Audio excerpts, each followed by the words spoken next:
The world stood still the morning the news broke.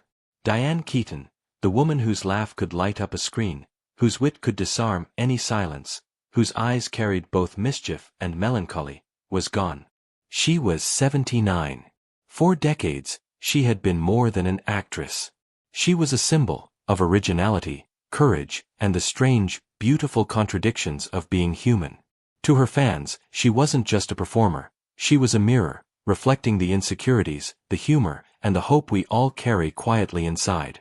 Diane was born in Los Angeles, on January 5, 1946. Her mother, Dorothy, was a homemaker with dreams of artistry. Her father, John, a civil engineer. She grew up in the soft glow of California sunlight, imaginative, observant, and always a little different. While other girls dreamed of fairy tales, Diane dreamed of film reels and faces, of stories that could make people feel. When she moved to New York City in the late 1960s, she had nothing but a suitcase, ambition, and that unshakable sense that she was meant to do something extraordinary. She studied acting, worked nights, and auditioned for roles that almost always went to someone else. But failure never frightened her. She wore rejection like a challenge. Then, everything changed. In 1972, she appeared in a little film called The Godfather. She played Kay Adams, Michael Corleone's conscience, his tether to a normal life. And even in a movie dominated by men, Diane's quiet strength, her eyes that said 1,000 words, captured the world. Hollywood had found its newest muse. Over the next few years, she became synonymous with the golden age of American cinema. But it was Annie Hall, released in 1977, that transformed her into a legend. Her effortless charm, the vulnerability behind her humor, and the unique fashion, all of it became a cultural phenomenon. That was Diane Keaton, unpolished yet magnetic, quirky yet timeless. She wasn't trying to be different, she just was. When she won the Academy Award for Best Actress, she thanked her director, her co-star, and her family. But those who knew her best said the real victory was internal. Diane had proven to herself that she didn't need to fit in to be seen. Behind the laughter, though, there was always a certain loneliness. Her public persona, all wit and wonder, masked a private world of doubt, reflection, and solitude. She once said, "I think the reason I never got married is because I would have to compromise too much. I'm not good at compromise." It wasn't arrogance, it was honesty. She loved deeply, but she loved her independence more. And in Hollywood, where conformity was currency, that kind of honesty came at a price. Still, Diane remained unstoppable.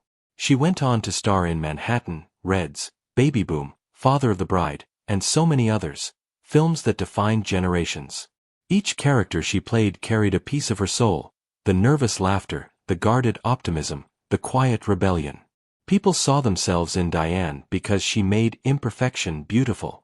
She made aging graceful. She made loneliness poetic. And as she entered her 40s and 50s, while others faded from the spotlight, Diane evolved. She became a director, a producer, a writer, and later, a devoted mother, adopting her daughter, Dexter, and her son, Duke. For someone who had always lived in the company of her own thoughts, motherhood brought light back into her life. In interviews, she spoke openly about her fears, of time, of loss, of being forgotten. Yet she always laughed them off with that same dry wit that had carried her through everything. But behind every laugh was a trace of sadness, the kind that comes from knowing that fame can fill a room but never a heart. The world adored her, but Diane Keaton remained, in many ways, a mystery, a woman both known and unknowable. When she turned 70, fans celebrated her iconic status, calling her one of the last true Hollywood originals. But those close to her noticed the change. She spoke more about memory, about aging, about the ghosts of her past. She once said, "I've loved deeply. I've lost deeply. And I've learned that solitude isn't punishment, it's a form of grace." That line, like so many she spoke, would later echo through tributes after her passing. Because beneath the fame, beneath the applause and the awards, Diane Keaton had always been, above all else, human, tender, imperfect, brave. And as the world began to learn the truth about her final years, that humanity would become the most heartbreaking and beautiful part of her story. For most of her life, Diane Keaton's smile was her armor. It disarmed interviewers, softened critics, and made audiences fall in love. But behind that radiant grin lived a quiet ache, one that fame could never soothe. Love came to her like sunlight through a window, warm, fleeting, and always out of reach. She had shared her heart with some of Hollywood's greatest men, Woody Allen, Warren Beatty, and Al Pacino. Each of them brilliant, intense, and complicated, just like her. But none of them stayed. Her relationship with Woody Allen began when she was young, hungry, and full of hope. He saw in her a muse, unpredictable, curious, alive. Together, they made films that would define a generation. But while the world imagined them as inseparable, their bond was never simple. It was filled with laughter, affection, and a tenderness that defied labels, but it was also built on boundaries. He moved on. She smiled. And somewhere inside, a small piece of her heart went silent. Then came Warren Beatty, handsome, magnetic, and forever restless. He was a force of nature, and for a moment, she believed he might be the one to quiet her loneliness. But Beatty belonged to the chase, not the home. And Diane, despite her strength, longed for something steady, something he could never give. When that love ended, she didn't cry in public. She just worked harder, smiled brighter, and buried the ache beneath her charm. And then there was Al Pacino. The chemistry between them was undeniable, both on and off screen. They had shared something rare, almost sacred, a connection born not of Hollywood, but of two souls trying to find meaning in a world that demanded masks. But Pacino, like her other loves, carried his own solitude. He once said, "Diane wanted marriage, I wasn't ready." And that was the end of it, quietly, painfully, like the closing of a door that would never open again. Years later, Diane admitted, "I never really got over Al." She said it softly, like a confession to herself more than to the world. Those three men shaped her, not because they completed her, but because they reminded her that love and loneliness can exist side by side. When the romantic chapters ended, Diane turned her love toward something else, creation. Acting, directing, writing. She poured herself into her art with a kind of devotion that only those who have loved deeply can understand. She filled her life with words, with photographs, with the simple beauty of old houses and architecture. But at night, when the lights went out and the applause faded, the silence was heavy. The woman who had made millions laugh often went to bed in tears. She used to say, "I'm the kind of woman who's happy being alone, until I'm not." And that, until, followed her everywhere. By her mid-50s, Diane made a decision that changed her forever. She adopted her first child, Dexter. 2 years later, she adopted her son, Duke. For the first time, love didn't walk away. It called her Mom. Those children became her universe, the reason her mornings had purpose and her nights had peace. Friends said she glowed differently after that. The sparkle in her eyes wasn't for Hollywood anymore. It was for bedtime stories, school plays, and laughter in the kitchen. She had found a kind of love that never needed applause. But as the years went on, new shadows appeared. Her beloved mother, Dorothy, passed away, leaving Diane shattered in a way no one could see. Her mother had always been her anchor, her quiet inspiration. When she lost her, Diane said it felt like a part of my story had been erased. And then came the years of caring for her sister, Dory, who had been battling a lifelong illness. Diane's fame, her fortune, her success, none of it could protect her from the helplessness of watching someone you love fade away. She once said in an interview, "Fame doesn't save you. It doesn't save anyone."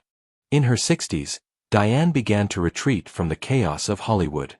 She turned her attention inward, writing memoirs, collecting photographs, and preserving her past before memory could steal it. Her laughter was still there, but softer now. Her movements slower, her gaze more distant, as if she was looking at life from the other side of glass. When people asked why she never married, she simply smiled. She said, "Because I think I loved the wrong way. I loved too much, and never enough." Those who knew her best said she carried her heartbreak like an heirloom, carefully, quietly, always with grace. And yet, even in her solitude, she never stopped giving. She was the friend who called to check on others. The mother who never missed a milestone. The woman who still laughed, still dreamed, still believed that somewhere in all that imperfection, life was still beautiful. But behind closed doors, her health began to waver. She would forget names, misplace things, lose her train of thought in mid-conversation. At first, it was easy to hide, another Hollywood secret, another private pain. But over time, it became clear that the woman who had memorized scripts for half a century was now struggling to remember the simplest lines of daily life. Still, she refused pity. When asked how she felt about growing older, Diane replied with a small smile. Aging is just another role. You play it with dignity, and you never let them see you break. That was Diane Keaton, unbreakable, even as the world quietly watched her fade. And as she entered her final years, that smile, once her shield, once her disguise, became something else entirely. It became a symbol of resilience. A promise to her fans. A whisper that said, I'm still here. Even as the shadows deepened. As the years passed, Diane Keaton didn't disappear from Hollywood, she simply stepped aside. Not in defeat, but in quiet triumph. After decades beneath the world's brightest lights, she chose something rarer. Peace. The Diane people remembered was larger than life. The scarf-wrapped smile, the witty interviews, the radiant defiance of convention. But in her final years in the public eye, that brilliance softened. She began to speak less about fame, and more about meaning. Less about movies, and more about the moments between them. She would sit for interviews in her wide-brimmed hat, her laughter echoing with wisdom and weariness. I don't miss the chaos, she said once. I miss the people, the energy, the risk. But I love quiet now. That quiet was hard-won. Her home, a sunlit haven in Los Angeles filled with books, photographs and memories, became her sanctuary. Every wall told a story. Black and white portraits of her younger self, framed letters from friends, scripts weathered by time. The woman who had spent her life playing others was finally learning to live as herself. Her mornings were simple. Coffee, newspapers, music. She often walked her garden barefoot, pausing to touch the leaves, to smell the citrus trees. And when she laughed, it was the same laughter that had once filled theaters, bright, unguarded, and real. But solitude, even chosen, can be heavy. Her children had grown up, built their own lives, and though they visited often, she felt the echoes of absence. In her journals, she wrote about it, not with sadness, but with honesty. I used to think loneliness was a punishment, she wrote. Now I see it as a companion, one that teaches you how to listen. She had always been introspective, that was the secret behind her strength. Even in her youth, Diane had been the observer, the chronicler. She collected moments like others collect trophies, not to boast, but to remember. Because remembering, for her, was an act of love. As her fame quieted, the world around her changed. The industry that once celebrated originality now favored algorithms and youth. But Diane didn't chase relevance. She never needed to. She was relevance, because she represented something timeless, a woman who lived on her own terms. From time to time, she would appear at events, film retrospectives, charity galas, art exhibitions. Every appearance felt like seeing an old friend again. Her silver hair, her trademark glasses, the modest smile, they carried a quiet nobility. She didn't pretend to be who she once was. She embraced who she had become. And yet, behind her laughter, people sensed a melancholy, not of regret, but of remembrance. The kind that comes from having lived fully. Friends said she spoke often of her mother, of her sister, of old sets and old friends long gone. She'd pause mid-conversation, her eyes misting, then smile softly and say, "Wasn't that something?" It wasn't grief. It was gratitude, disguised as wistfulness. In one of her last major interviews, she said, "People think happiness is something you chase. I think it's something you remember." It was such a Diane Keaton answer, layered, poetic, and disarmingly true. She also spoke candidly about aging. She never feared getting older, only being forgotten. But as she aged, she realized that being remembered wasn't about fame or awards. It was about the lives you touched when the cameras weren't rolling. Her kindness, her authenticity, her refusal to compromise, those became her real legacy. By her late 70s, Diane spent much of her time with close friends, her children, and the small circle that had always grounded her. They said she was sharp, funny, endlessly curious. She still loved architecture, photography, and the small beauty in imperfection. If something broke in her home, she'd often laugh and say, "Leave it. It gives the place character." There was something poetic about that, because that was Diane herself. A woman of character, shaped by the cracks, not in spite of them. When fans saw her final public appearances, they noted the same thing, the calm. Not sadness, not frailty. Just peace. A quiet acceptance that the story she had lived was enough. And perhaps that was her greatest lesson to all of us. That a fulfilled life isn't loud, it's honest. It's not measured in fame, but in the courage to live truthfully, to love imperfectly, and to face the shadows with grace.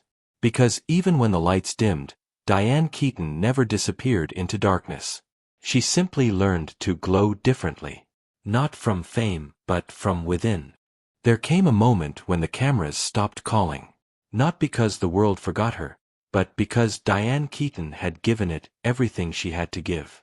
After 6 decades in the public eye, she chose silence, the rarest form of fame. Those who visited her in those quiet years said her home felt like a museum of memories. Every corner held a story, an old hat from Annie Hall, a photograph from the Godfather set, a note in Warren Beatty's handwriting tucked between the pages of an old script. The house was alive with ghosts, not of sorrow, but of history. And she moved through it not as a woman haunted, but as a woman humbled by time. Each morning began the same. A cup of coffee, a notebook, and a view of the sunlight stretching across her garden. Sometimes she wrote letters she never sent, to friends who had passed, to men she had loved, to the younger version of herself who never knew how beautiful her imperfections would become. She had nothing left to prove, and yet everything still to say. And when she spoke, her words carried the weight of someone who had lived completely.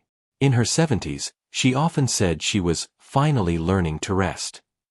She meant it not as surrender, but as understanding, that life is a series of arrivals and departures, and that peace comes when we stop clinging to either. Her children, now adults, became her quiet pride. Dexter and Duke, the 2 constants in her life, often described her as both chaotic and comforting. She could forget where she put her keys, her son once laughed, but she'd never forget to tell you she loved you. That was Diane, distracted by beauty, grounded by love.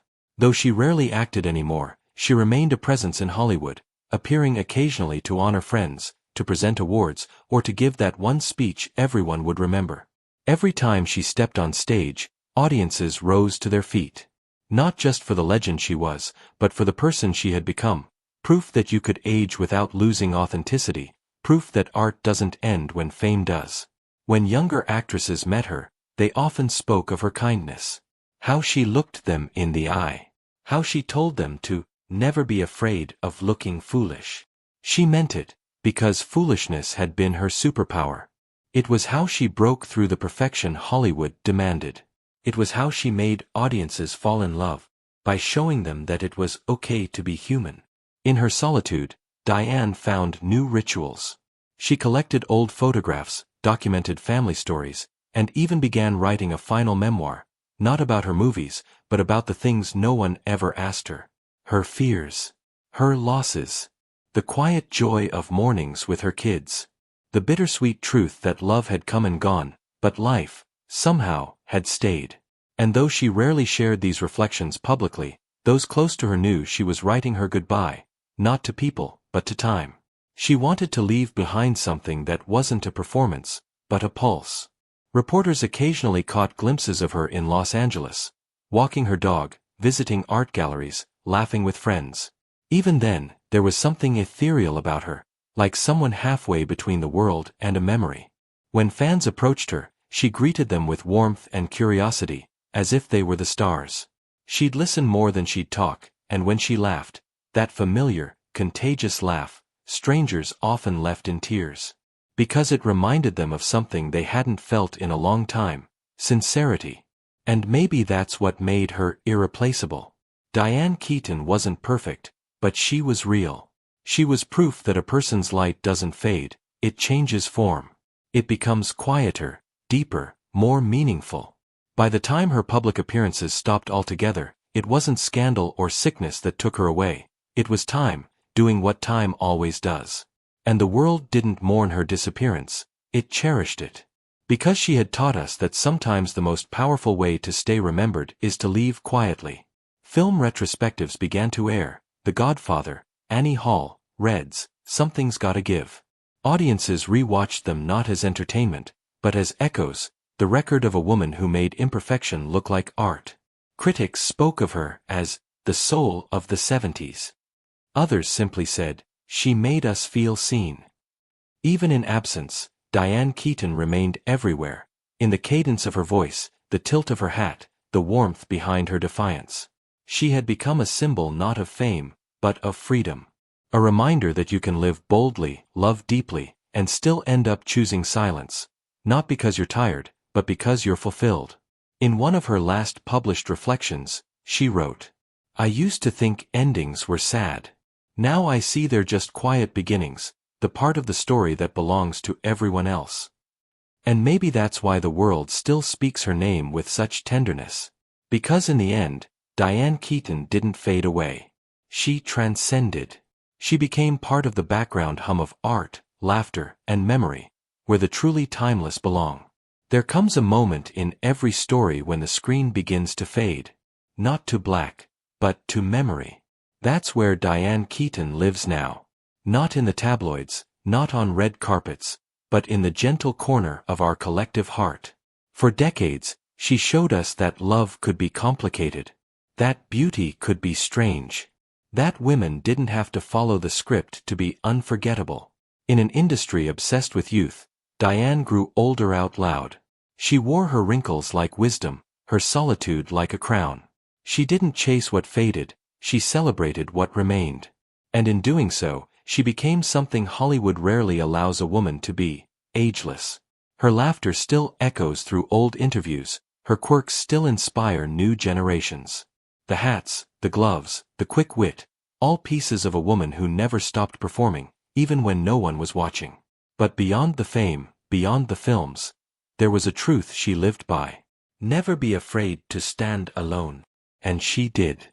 Through heartbreaks, through decades of change, through the quiet that fame always leaves behind, she stood, beautifully and unapologetically, alone. Yet she was never lonely. Because somewhere, someone was always watching her movies, smiling at her awkward charm, or whispering, "I want to be like her." She didn't need a final bow, because her entire life was one long, graceful curtain call. Every role, every heartbreak, every laugh, it was all her way of saying, "Thank you." And maybe that's why her absence feels peaceful, not tragic. Because Diane Keaton never belonged to the noise of Hollywood. She belonged to the quiet. The kind of quiet that follows a masterpiece. In the end, the measure of a life isn't in how loud the applause is. It's in how long the silence lasts after it's gone. And for Diane Keaton, that silence will last forever. So if you ever find yourself walking down a quiet Los Angeles street, and you hear laughter carried by the wind, that soft, awkward, wonderful laugh that made the world fall in love, don't be surprised. Because legends like her, they don't disappear. They just step into the light we can't see, and keep shining there, quietly, forever.